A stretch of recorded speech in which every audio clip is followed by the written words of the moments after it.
Have you ever had a student look you straight in your face and refuse to follow directions? I mean, your blood pressure goes up, your heartbeat starts to pound, you feel like raising your voice. But I can tell you, after 21 years of doing this, that is the last thing you want to do. Today, I'm going to show you how I handle the Defiant students in my classroom. I'm going to take you step by step exactly what I do and what you can do next time you have to deal with a student who refuses to listen to you. Early in my career, I'm ashamed to admit this, I lost my temper more often than not. And the results, I got a classroom that was out of control. You see, the key to classroom management is this. More importantly than anything else is consistency. It's carrying through on what you're going to say you're going to do. And the other little part about that consistency is how you're consistent. Don't be consistent by raising your voice. You're not going to get the results you want. You want to be calm, but yet you want to be assertive. And with a calm, assertive attitude and being consistent, you will be able to deal with those defiant students. And let me show you step by step how I do that in my class. The first thing I do is I just call out the behavior. I don't make a big deal out of it. I really don't make a big deal. I mean, give you an example. I'm up here lecturing. I teach United States history. I'm teaching about the Civil War. I'm in the zone, you know, when you're in the flow, right? And I got a student back there that is just doing something they're not supposed to be doing. Maybe they're having a side conversation, maybe throwing something across the room, whatever it is, there's a behavior that is not going to be tolerated in this class. And so I might just call him out. Let's say it's Tom. We're going to use Tom, for example. As I'm up here doing my thing, I say, hey, Tom, stop, please, stop. And that is it. And boom, I go right to it. I called the behavior out. Now, if I'm not up here lecturing, let's say it's an independent work and Tom's doing something, then I'll go over there, Tom, quietly and say, hey, Tom, I need you to stop throwing the paper, please. All right. So either up here or back there quietly, whatever is better in that moment, then that is what you do. But the key is I'm calling out the behavior and I'm asking them or telling them, how do you want to look at it, to stop. That's the first thing you got to do. 95% of the time, that's going to take care of the problem. If you got a good overall classroom management program going on, that's going to take care of the problem. But if it doesn't, then you need to go on to step 2. Step 2 is I write their name on the board. So once again, I'm up here lecturing, get my marker here. I'm up here lecturing, doing my thing. Already called out Tom once. Hey, Tom, stop blurting something out in class, all right? And then now, I'm doing my lesson, and Tom says something else again, distractive. I'll go over here to my detention list, and I'll write down Tom's name. I'll basically say, hey, Tom, stop, man. I already asked you once. Please stop doing that. And then I'll write Tom up here, and I'll say, see me after class. And that is it. We're not having a discussion. We're not addressing any more than that. We're not having a power struggle. Nothing like that at all. It's calling out the behavior, but I have to show there's a next step because I already called out once. But now I have to do something else. And I put his name up here under detention. And I actually explained this to my students at the beginning of the year. I said, if I put your name out there for detention, what that should mean to you is that we need to have a conversation. It doesn't mean you're going to be here half an hour. It doesn't mean it's going to be a long conversation. But if I put your name up there, just make sure you see me after class. That is it. So the key is progression. I'll have this word progression. The key is progression. Each time you're amping up just a little bit. The key is to put on enough pressure, enough progression, enough of a consequence to change the behavior. If you went straight from, up here talking to next thing you know, send a kid out of class, that would not be a good hit for him, nor for you. So you got to have a little bit of progression. But it also cannot distract from the overall classroom environment and what you're doing. So these are quick things. So number one, just call a student out. Hey, Tom, I need you to stop doing that. A minute or two go by, he's doing it again. Hey, Tom, we already talked. See me after class. Now, there's a couple things that can happen with this, by the way. Tom could say, okay, and no problem.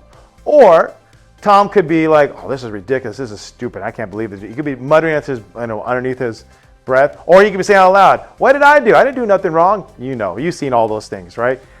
The key is I react the same way to it. I ignore it. Whether he's underneath his breath, whether he's just going along with it, or whether he's saying out loud, I just ignore it. Because the moment you engage, you are starting that power struggle. And you don't want to take time to do that power struggle. It's not a good way to handle the situation. So, with that said, you let it happen. I often have this analogy. When a student, a defiant student, I have this analogy. An analogy is holding the leash. I remember I used to watch a lot of Cesar Millan. My wife and I did doggy daycare, and we walked tons of dogs, and I always dealt with dogs. And Cesar Millan, I remember there was one episode, there was this dog that was just out of control. It was a smaller dog, and the dog was all yiping like crazy, right? And Caesar takes the leash, and that dog just goes crazy. It starts jumping up, starts wiggling everywhere, starts yiping like it's in the worst pain ever, right? And he's holding the leash for 1 minute. And he's actually holding a conversation with the couple, right? Talking to them. The dog is going crazy. He's just ignoring that behavior. But after about a minute, that dog finally calmed down. He finally got out what he had to get out and calm down. I'm not saying students are dogs. Please understand that. But what I'm saying is that students and people and dogs have the same thing. We often just have to kind of express what we have to get out before we actually will settle in. And so with Tom, if Tom starts going like crazy, starts blah, blah, blah, blah, and everything else, just ignore it. But I promise you, if you ignore it and go on with everything else, as if you have the basic classroom management down, you go on to something else, he will settle down probably in about a minute. That's step number 2. Step number 3, if it continues. If his behavior continues or he doesn't quite settle down, or maybe he settles down and then 5 minutes later he does the same thing again, then that is when I need to have a private conversation with Tom. Now, if it has to be outside, all right, it has to be outside. Preferably not then, because that takes away from the class. It's more of a distraction. He might put on a more of a show, more resistance. But in other words, it's a private conversation. And let me show you exactly the body language and what I would say as I did that. So let me kind of walk. I'm going to say Tom's in the back here. And so I already did the 2 things. I already put his name, I already called it out once, put his name back there. And now I have a private conversation. Now, ideally, I'd want to have this private conversation with him while the class is engaged with something else. Maybe they're working independently on something. While they're engaged with something else, I would go over to Tom. Let's say Tom's in the back here. And once again, body language is important. Tone is important. Not just what you're saying, but this is what I would do. I would go up to Tom, and I wouldn't stand over him. Let's say Tom's back here. I wouldn't stand over him. And I maybe not look straight at him. I may be more or less to the side like this. And I would get down on his level. And I would say something like this. I would say, hey, Tom, I'm not sure what is going on. This is the 3rd time I'm talking to you regarding this. You need to do something differently. So, hey, Tom, if I have to come here again, then I just want to make sure you know you are going to have a detention and I will have to call home. So please, whatever it takes, just make sure something changes, okay? That is it. So I'm not sure if I need to do that again, but hopefully that makes sense. It's kind of quiet. It's calm is definitely key. It's saying, hey, this is the 3rd time I'm talking to you. It's not saying you're a bad person or I'm angry at you. Just saying this is the 3rd time I'm noticing it and this behavior needs to change. I'm pointing out the behavior and I'm making the claim that it needs to change. Now, at this point in time, a couple of things could happen. He could just acquiesce and be okay. Or he could start getting angry again and go into that moment. But then that's where you hold the leash. You say, I just need the behavior to change. And then he might say something. I do not have the conversation with him. I do not respond. I do not engage anymore beyond that. And there could be a good chance he might be upset. If that's the case, then I just kind of just start walking away and I take a look at other things. Give him his minute to calm down. Give his minute to calm down, right? And so if he does, boom, it's over, we're good. If he doesn't calm down and the behavior continues, then that's when you got to get to it. That's when you got to take it to the left. So we got 3 things so far, right? We got the addressing once, then we got the name on the board, and then a quiet conversation. But if he doesn't calm down or behavior continues, then that's when we got to go on to the next step.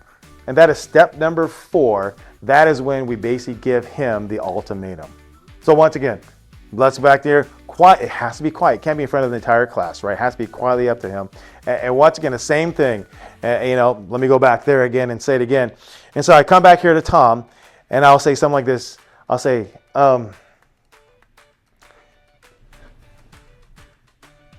hey, Tom, here's the thing, man. I want you to be in class. I want you to be successful. but you got a choice to make. Either you change the behavior or else I got to send you out. Simple as that.